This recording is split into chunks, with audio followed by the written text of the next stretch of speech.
காலை வணக்கம், good morning. நான் பிரகாஷ் சேகரன், இது லியோ.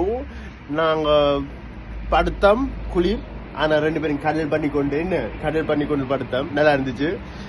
நாங்க இப்ப ஸ்மால் பிரேக் எடுக்கிறோம். ஒரு காஃபி ஒன்று குடிச்சு போட்டு அப்புறம் சொன்னேன் தான் நேற்று இன்றைக்கு டார்கெட் 25 கிலோமீட்டர். அங்கே திருப்பி 25 அப்புறம் மலை ஏறணும். எனிவே எதுக்காக நடக்கிறேன்னு கடை பேர் கேட்டது. நான் சின்ன வயசுல இங்க ஜெர்மன் வந்துட்டு இது வரைக்கும் நான் இலங்கைக்கு போகவில்லை. ஒரு கடனால ஆசை, ஏதாவது எப்பயாவது போகணும். ஆனா இங்க சண்டை, வேலை, கமிட்மெண்ட்ஸ் எல்லாம் முடியல. ஆனா சின்ன வயசுல இருந்து ஒரு விஷயம் செய்யணும், ஒரு புதுசா ஏதாவது சாதிக்கணும் ஜோதிச்சு கொண்டே இருந்தேன். ஒன்னே எனக்கு இந்த இப்ப என்ன சொல்லுவாங்க, இப்ப ஒரு டைம் ஒன்று கிடைச்சிருக்கு. என்ன குளிப்பாட்டுறீங்களா?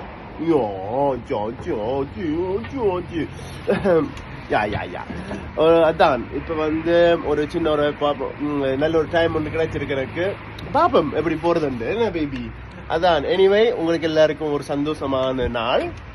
நான் இப்ப காஃபி குடிச்சு போட்டு நடக்க போறோம். அதுக்கு பிறகு சந்திப்போம். இந்த வீடியோ லைக் பண்ணுங்க, ஷேர் பண்ணுங்க, ஃபாலோ பண்ணுங்க. Okay, by.